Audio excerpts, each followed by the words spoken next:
Suponho que todos os irmãos já saibam, já memorizaram os 10 mandamentos, pelo menos até o 7º. É interessante que algumas pessoas sabem as formações de bandas, sabem as seleções de futebol, time de futebol inteiro, mas não sabem os 10 mandamentos. Interessante, não é? Falta de investimento. Por isso nós estamos tentando ajudar aqui os irmãos nesses dias a memorizar um pouquinho da palavra de Deus. Então, o primeiro mandamento, eu vou dizer, depois você repita depois de mim: não terás outros deuses diante de mim.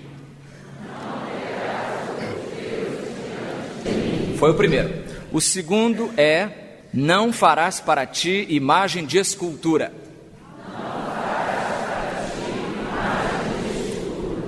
O terceiro é: não tomarás o nome do Senhor teu Deus em vão.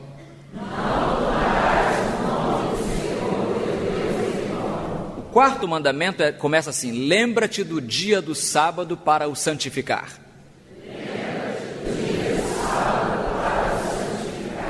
O quinto mandamento é: honra a teu pai e a tua mãe. Agora o sexto, sétimo, oitavo são 2 palavrinhas só cada um. O sexto é: não matarás. Memorizou? Fácil, né? O sétimo: não adulterarás. E hoje nós leremos o 8º mandamento em Êxodo capítulo 20, versículo 15, que diz assim: não furtarás. Vamos orar. Tendo lido e tendo ouvido, Senhor, a Tua palavra, nós pedimos que o Teu Espírito agora coloque essa mensagem bem dentro do nosso coração.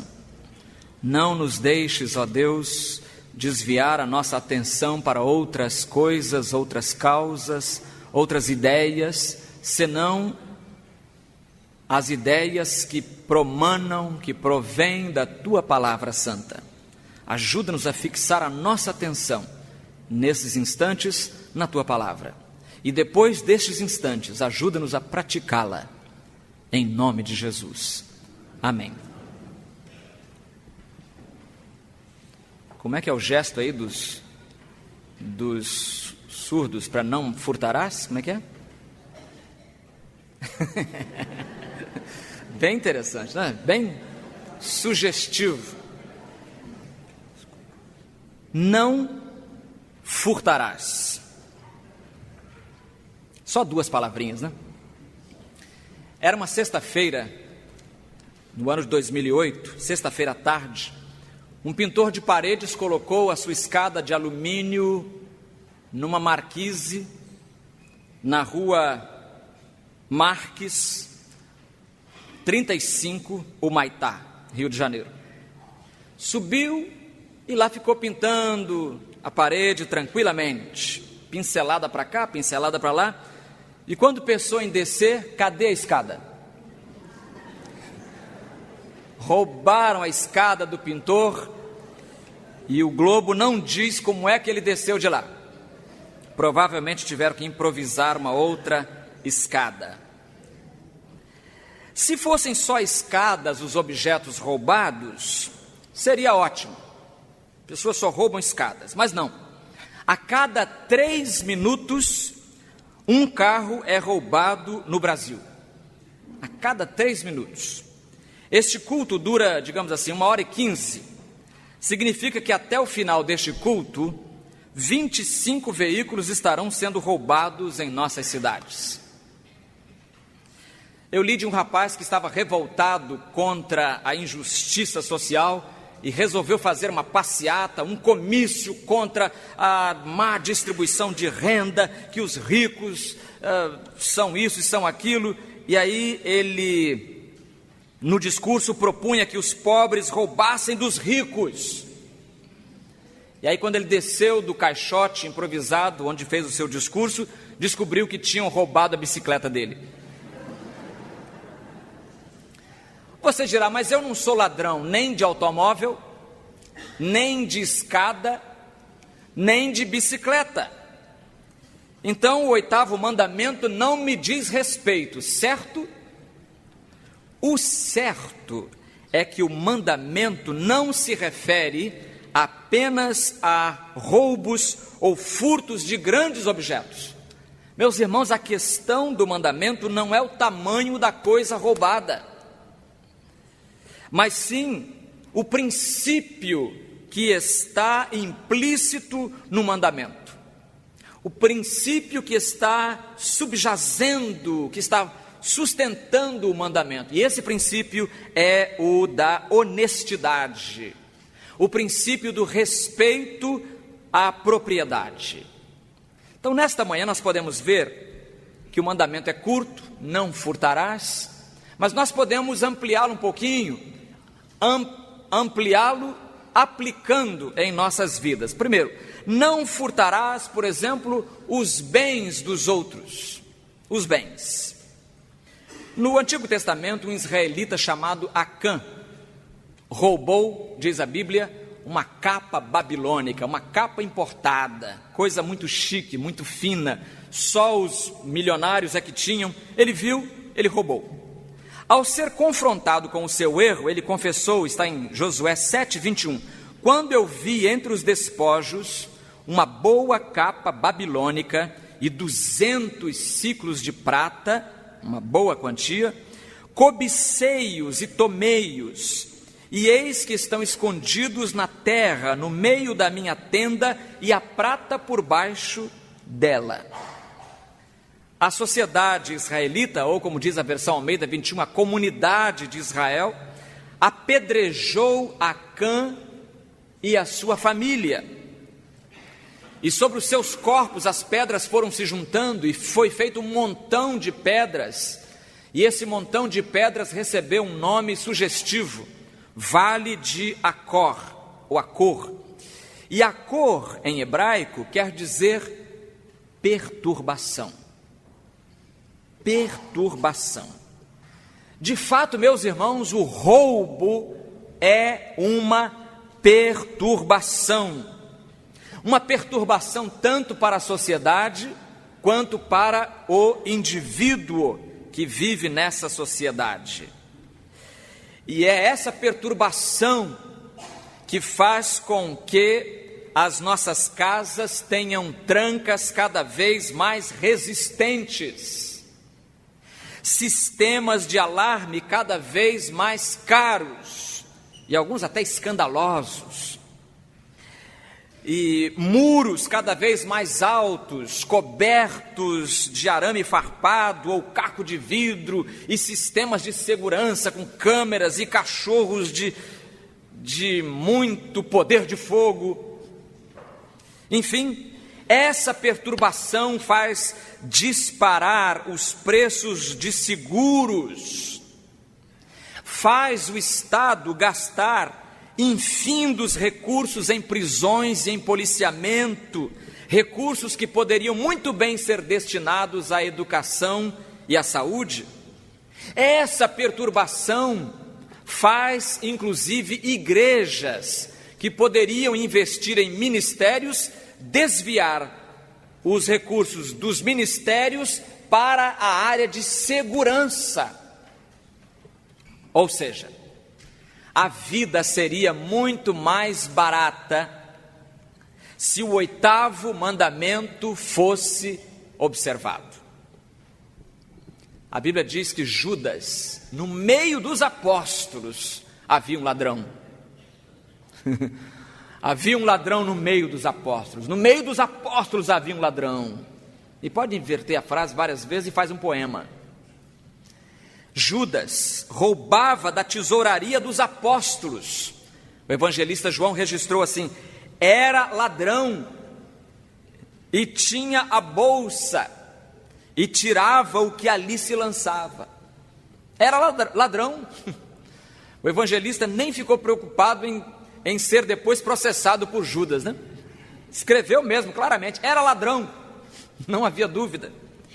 O apóstolo Paulo, quando descreve o passado dos crentes de Corinto, diz que eles faziam cada coisa, irmãos, de arrepiar. Olha a lista, 1 Coríntios 6, 9 e 10.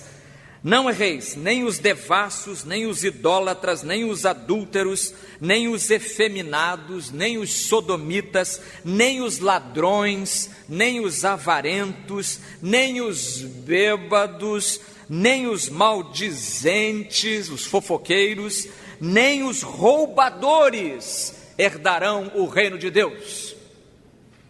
Não herdarão o reino de Deus. Por isso, você que é pai, você que é avô, você que é tio, você que cria uma criança, é importante que os pais orientem os seus filhos na formação de uma consciência que respeite a propriedade alheia. Estimulando, como é que o pai pode fazer isso? Ele pode estimular o seu filho a devolver objetos tomados emprestados, por exemplo.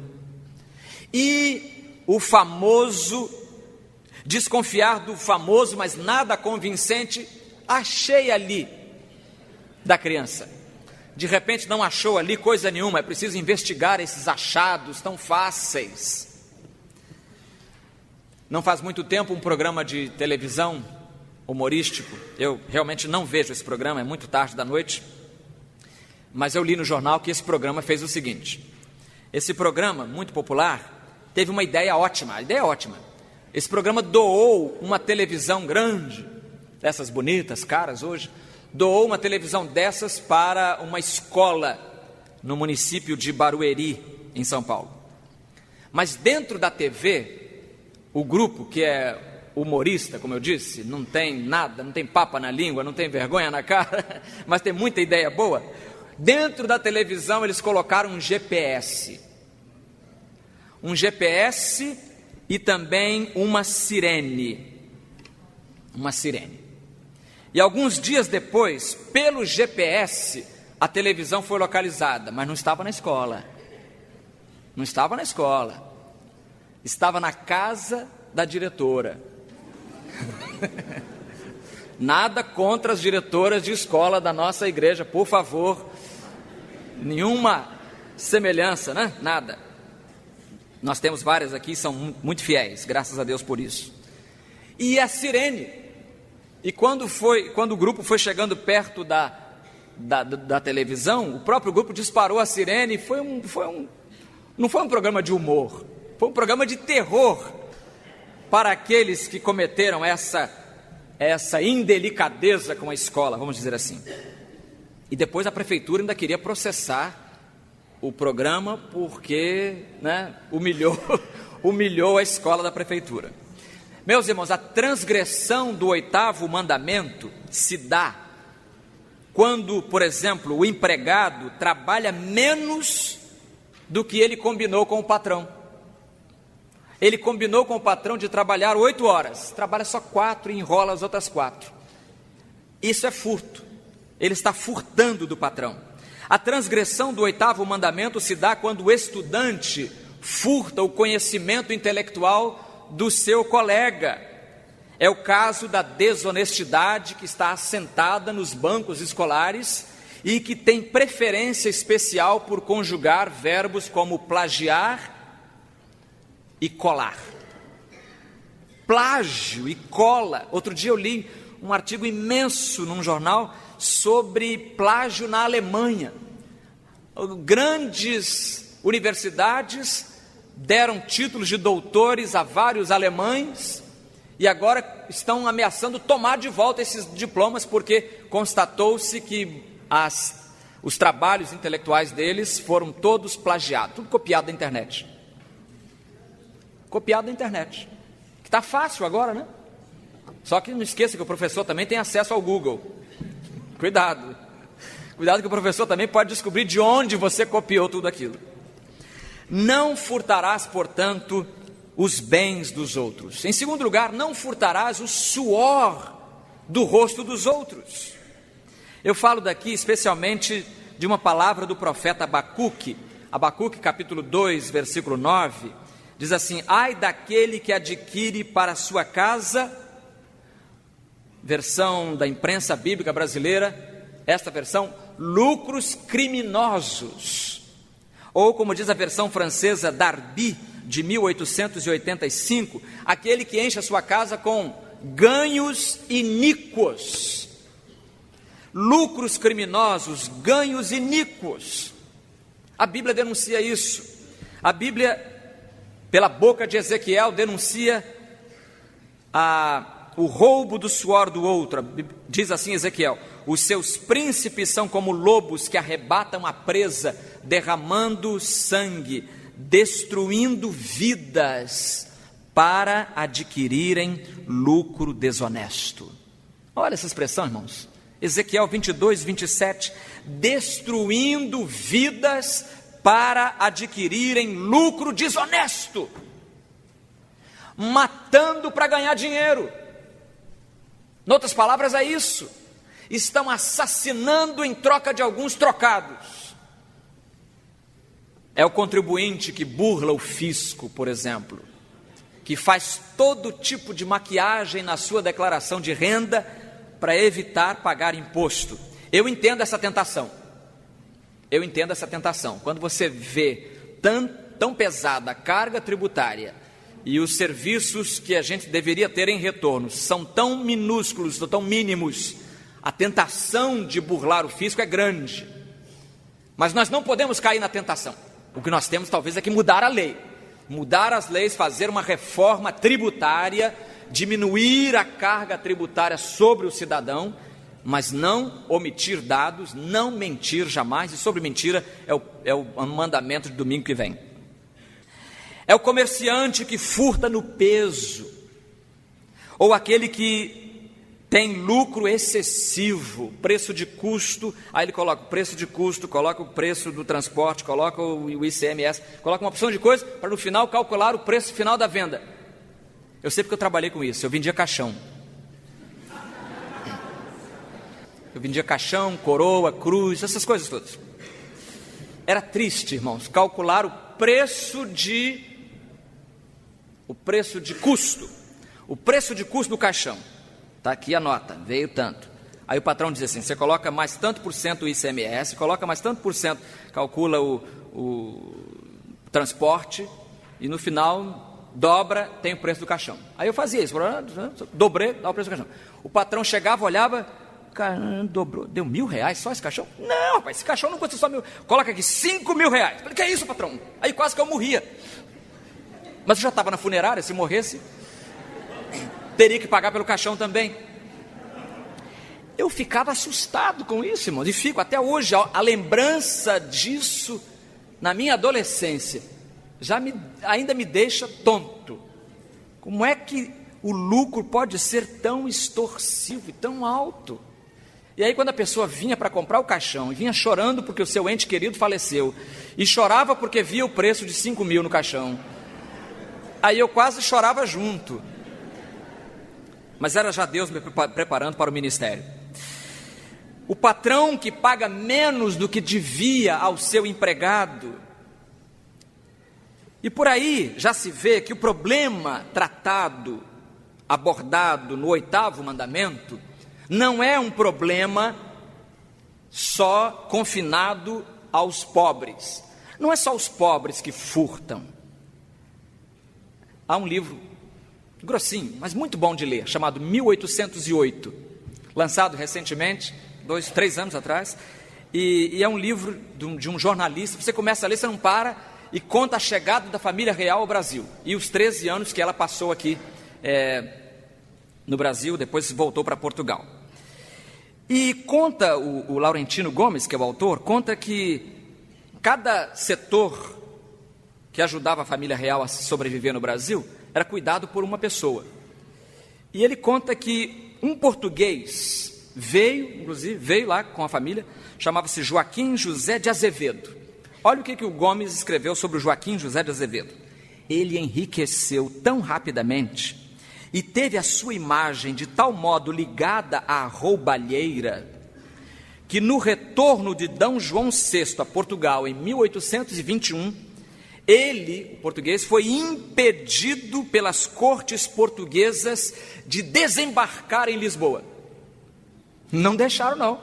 Os nossos patrícios disseram: aqui não, pá, aqui não.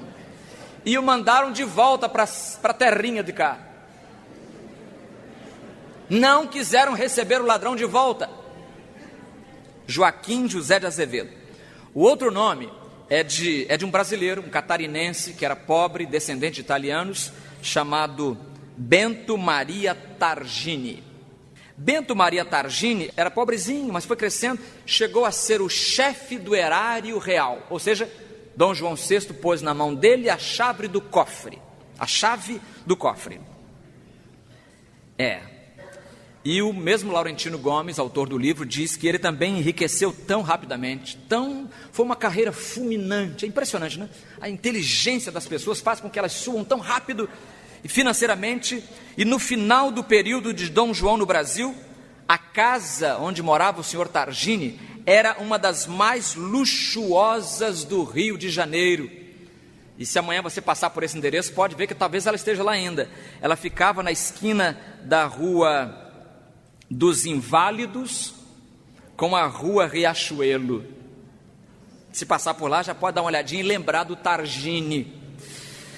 O Azevedo, ladrão português, e o Targini, o ladrão brasileiro, eles dois foram promovidos pela família real de barão a visconde. E aí o Laurentino Gomes, que é um jornalista paranaense, escreve assim: a promoção dos dois corruptos fez com que os cariocas, fiéis à sua vocação de satirizar até as suas próprias desgraças, celebrizassem a roubalheira em versos populares. Olha o versinho que os cariocas inventaram a propósito dessa roubalheira.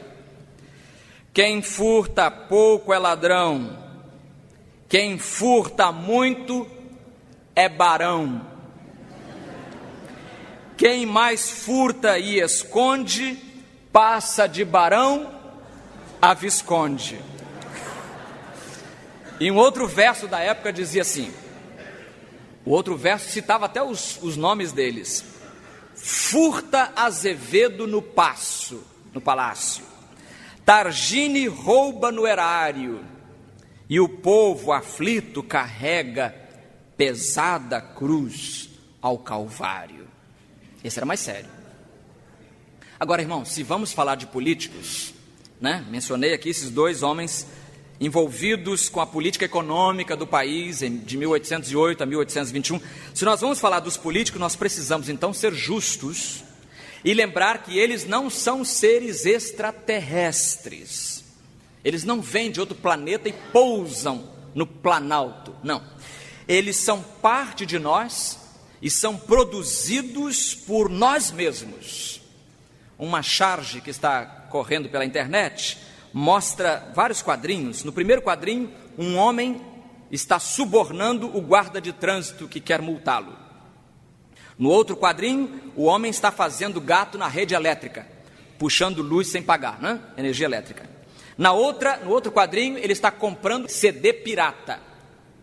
Na outra, ele está roubando o sinal de internet do vizinho. E no último quadrinho, ele pergunta assim, dentro do jornal, ele pergunta: mas de onde vem tanto político corrupto? Ele faz tudo aquilo errado e depois se pergunta hipocritamente: de onde vem tanto político errado? Não furtarás. Não furtarás os bens do teu próximo, não furtarás o suor do teu próximo, não furtarás ainda, em terceiro lugar, o tempo do teu próximo. Furtar o tempo? Esse tipo de roubo, pastor, não conheço, não está no Código Civil, não está prescrito. Irmãos, há pessoas que jamais teriam coragem de roubar objetos dos outros, mas não têm o mesmo rigor com o uso do tempo dos outros, claro. Adoram, por exemplo, deixar os outros esperando. Marcam um encontro para as 15 horas e vão chegar às 15h45, se não às 16, se não às 16h15. E se for verdadeira a afirmação de que tempo é dinheiro, então o retardatário está tirando um pouco da riqueza do outro que ele deixa esperando. Pontualidade é, entre nós, eu sei, uma palavra antipática. Mas como é bom ser pontual? Não é bom começar esse culto às 10 horas em ponto? 15 para as 10 você ouve o carrilhão. Então já sabe, onde você estiver na área do tempo, já sabe, opa, faltam só 15 minutos. Aí vem chegando, vem para cá, música suave para você entrar num clima de oração, de conversar com Deus, de colocar para a alma, de colocar para fora as dores da sua alma, conversar com Deus. 10 horas, o carrilhão bate, né? Bate a hora certa, e aí começa, acaba o carrilhão, o órgão dispara lá em cima, e a gente começa o culto. É bom essa rotina boa. Eu tenho uma sugestão para aqueles que têm dificuldade com pontualidade. Aliás, tem dificuldade na igreja, porque no trabalho não tem. Eu não entendo como é que funciona isso. Porque para o trabalho, para o médico, para o dentista, as pessoas chegam na hora. É só para o culto que algumas pessoas têm dificuldade. Minha sugestão é, troque de hábito. Comece a sair mais cedo de casa. 15 minutos mais cedo pode ajudar você. Às vezes você está dirigindo no trânsito e passa um louco buzinando e correndo e cortando e fazendo loucura, e você diz, eu grito assim, por que não saiu 15 minutos mais cedo de casa? Não é? Por que não saiu 15 minutos mais cedo? Teria evitado essa loucura, correndo o risco de bater em alguém, de atropelar alguém, furando o sinal. Não precisa disso. Saia meia hora mais cedo, pronto, e você vai chegar, não vai chegar suado, cansado, estressado, e estressando o trânsito da cidade, que não precisa da nossa ajuda para ficar mais estressado. Não furtarás o tempo dos outros, mas eu não quero falar muito tempo sobre isso. Por fim, também não quero falar muito tempo sobre o último ponto. Não furtarás o que é do Senhor teu Deus. Não furtarás o que é do Senhor teu Deus. Aqui, meus irmãos, Malaquias é mencionado, porque Malaquias, na denúncia desse pecado, ele é tão objetivo que parece até ser agressivo. Vós me roubais, diz o Senhor. Malaquias, pega leve. Malaquias, você está chamando o povo de ladrão. É isso mesmo. Malaquias não tem papas na língua. Malaquias chama aquele que retém aquilo que é do Senhor de ladrão. Se eu chamar você de ladrão, você vai me processar, eu vou ter um problema. Mas se Deus chama a gente de ladrão, fica assim, mas é mais sério ainda. É muito mais sério. Há crentes que, se pudessem, eliminariam Malaquias das suas Bíblias. Não gosto desse profeta não. Até Zacarias eu tenho muitas mensagens para o meu coração, pastor. Mas quando chega Malaquias, não sei por que esse livro está na Bíblia. Para chamar a gente de ladrão? Vós me roubais. Ora, meus irmãos, se roubar dos homens é assunto sério, mais sério o assunto ainda é roubar de Deus. Mais sério o assunto ainda é roubar de Deus. E se você tem todo o cuidado para não roubar nada das pessoas, tenha também o cuidado adicional de não roubar nada de Deus. Domingo passado, nós vimos aqui o 7º mandamento, que diz o quê? Não adulterarás, não foi? Não adulterarás. E você sabe que as igrejas desligam ou desligavam do seu rol de membros aqueles que transgridem o 7º mandamento. Transgrediu o 7º mandamento, é desligado do rol de membros da igreja. Você já ouviu alguma vez falar de alguma igreja que excluiu alguém por ter transgredido o 8º mandamento? Não é? Difícil. Tiago nos lembra que Tiago 2,10, qualquer que guardar toda a lei e tropeçar em um só mandamento, tornou-se culpado de todos. Qualquer que tentar guardar os mandamentos e tropeçar num deles só, já se tornou culpado de todos. O 8º mandamento, portanto, é claro em estabelecer que a honestidade deve reger todos os atos da nossa vida. Dizem que um grande exemplo de alguém honesto foi Abraham Lincoln. Abraham Lincoln, certa vez, estava fazendo as contas no final do dia, e ele descobriu que ele cobrou de um senhor, de um freguês, ele cobrou 5 centavos a mais por engano. 5 centavos, claro que estamos aí em 1850, né? Então 5 centavos era, digamos aí, uns 20 reais hoje, uns 50 reais hoje, vamos supor, não sei quanto. Mas ele ficou de tal modo incomodado com o fato de ter lesado em 5 centavos a uma pessoa, que ele fechou o seu negócio e saiu, foi caminhando 5 quilômetros 5 quilômetros ele caminhou para devolver os 5 centavos à pessoa. 5 quilômetros para devolver 5 centavos. Será que há esperança, para terminar, para quem transgride o 8º mandamento? Quem nos responde ao Novo Testamento? O Novo Testamento responde mostrando que havia, ao lado da cruz de Cristo, 2 ladrões, um de cada lado.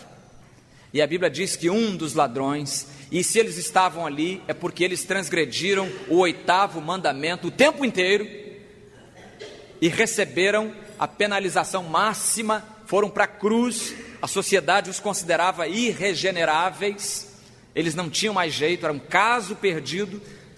Jesus dialoga com um deles e promete levá-lo para o céu, já que ele se arrependeu dos seus pecados. Então, irmãos, mesmo aquele que tem o triste e infeliz hábito de furtar, ou de roubar, ou de tirar das pessoas aquilo que é delas, mesmo essa pessoa pode ser salva, pode ser perdoada, e depois de perdoada, ela viverá no altíssimo nível da ética cristã, que recomenda em Efésios 4:28, aquele que furtava, não furte mais, antes trabalhe fazendo com as mãos o que é bom, para que tenha o que repartir com o que tiver necessidade. Prestou atenção nisso? Olha que nível de vida. Aquele que furtava antes, tinha esse hábito ruim, não furte mais, diz o apóstolo Paulo, Efésios 4:28. Antes, trabalhe fazendo com as mãos o que é bom, para que ao invés de furtar com as mãos, com essas mesmas mãos ele fará o que é bom e ajudará aquele que tiver necessidade. Então é o contrário à ética cristã. Em vez de furtar, eu vou doar. Em vez de tirar das pessoas, eu vou repartir, vou conceder. Ó, meus irmãos, que este alto nível ético possa se realizar em nossas vidas, hoje e sempre. Amém.